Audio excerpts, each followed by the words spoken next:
If you're earning $100,000 a year, or even dreaming of it, I have some terrifying news for you. You are being targeted, not by a criminal, but by a system specifically designed to keep you high-income broke. In the next minutes, I'm going to show you why your $8,000 monthly paycheck in the US and Canada is actually worth less than a $4,000 paycheck from 1995. More importantly, I'll reveal the invisible tax that 90% of six-figure earners are paying without even knowing it. If you feel like you're winning on LinkedIn but losing in your bank account, you aren't crazy. You're just trapped. And the exit door? It's been hidden right in front of your eyes. Imagine a professional in 1990 hitting that $100,000 milestone. In their world, they had just won the lottery. They bought a 4-bedroom house, 2 brand new cars, took international vacations, and still had enough left over to retire at 50. That was the American dream. But fast forward to 2026, and that same $100,000 feels like a hamster wheel. You're earning 6 figures, your profile looks elite, but your bank account is screaming for help. Why does it feel like the more you earn, the closer you are to the edge? Today, we are dismantling the 6-figure illusion. But before we dive into the math, there is one specific purchase that 95% of people make that officially kills their retirement, and I'll reveal exactly what that is in just a moment. Let's look at the cold, hard numbers, the math of 2026. If you earn $100,000 in a city like Toronto, New York, or Vancouver, you don't actually get $100,000. Before you even touch your paycheck, the government takes their cut: federal tax, state or provincial tax, Social Security, and health care. You're left with roughly $70,000. That's your starting point. Now, subtract the middle-class essentials, a mortgage or rent that has doubled in the last 5 years, groceries that feel like a luxury expense, and insurance premiums that never stop climbing. By the time you pay for your basic survival, that $100K has shriveled down to pennies. But here's where the trap tightens. Because you earn $100K, you feel obligated to live a $100K lifestyle. You buy the $60,000 SUV because you earned it. You move into the trendy neighborhood because that's where people like you live. This is what we call lifestyle creep, and it's a silent killer. You're not just fighting inflation, you're fighting your own ego. You've traded your freedom for a nicer zip code and a car payment that keeps you awake at night. But wait, if 100K is the trap, what is the magic number where you actually become free? Most people think it's 250K, but the real answer will shock you. The first hidden trap is the taxation of status. Most people think taxes are just what goes to the IRS or CRA, but there's a social tax that high earners pay every single day. When you hit 6 figures, your circle changes. Suddenly, you're invited to expensive dinners, destination weddings, and premium memberships.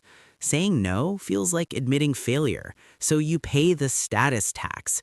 You spend $500 on a dinner you didn't enjoy just to maintain the image of the person who earns $100K.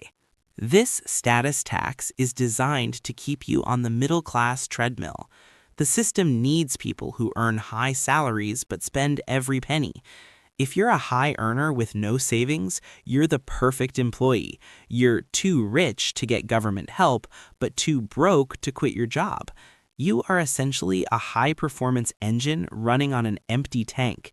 You're working 60 hours a week not to build wealth, but to fund a lifestyle that belongs to a person who doesn't even exist. The second trap is the debt-backloaded life. In the US and Canada, debt is marketed as leverage. We're told that taking out a massive mortgage is an investment. We're told that leasing a luxury car is a smart move for tax purposes. But for the 100K earner, debt is a cage. Because your income is high, banks are desperate to lend you more money than you can actually afford to pay back. They look at your gross income, not your net peace of mind.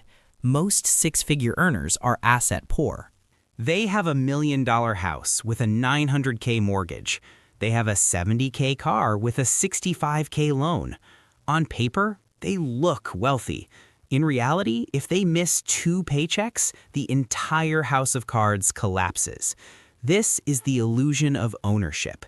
You don't own the house, the bank owns you. You're just a tenant in your own life, paying interest for the privilege of looking successful to people who aren't even watching. And here is the scary part. There is a secret consumer score that banks use to keep you in this loop forever. The third trap is the safety net paradox. When you earn $40K a year, you're careful. You know you're close to the edge, so you watch every dime. But when you hit $100K, you develop a false sense of security. You think, I make good money, I'll figure it out later. You stop tracking expenses. You start bleeding money through subscriptions, premium convenience services, and impulsive Amazon clicks. This financial fog is where wealth goes to die. While you're living in this fog, inflation is eating your future. A dollar today buys 20% less than it did just a few years ago. If your salary stays at $100K, you're actually getting a pay cut every single year. The safety net you think you have is made of thin glass. One medical emergency, one corporate layoff, or one market crash, and that golden ticket becomes a lead weight. High earners often have the least amount of liquid cash because it's all tied up in stuff that loses value the moment you buy it. Now let's talk about the solution. To escape the middle-class trap, you need a psychology shift. You have to stop viewing your life through the lens of income and start viewing it through the lens of equity. Wealth is not what you earn, it's what you keep. A person earning $60K who saves $15K is technically wealthier than a person earning $150K who saves $0. Why? Because the $60K earner is buying time, while the $150K earner is buying obligations. The richest people I know don't actually have a salary, they have something else entirely. Once you understand this difference, you'll never look at a paycheck the same way again. They focus on assets that grow while they sleep. The first step to joining them is to live like you're broke for 3 years. In the US and Canada, this is the hardest thing to do because of social pressure. But if you can keep your expenses at the $50K level while earning $100K, you win the game. You stop being a consumer and start being an owner. Step 1. The audit. Track every single dollar for 30 days.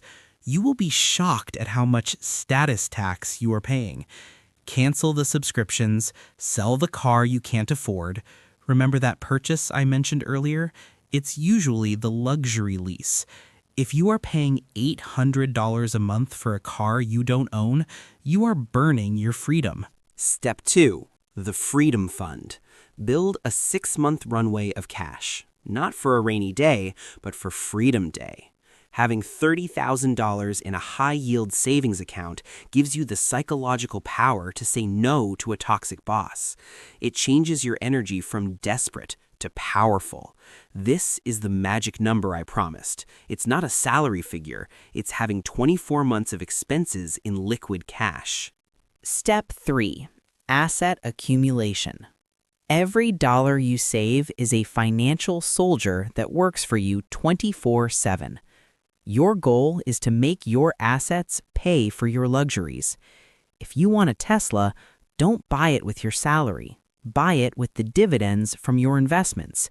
If your assets can't pay for it, you can't afford it. Period. The choice is yours. The $100,000 salary can be a ladder to the top, or it can be a gilded cage.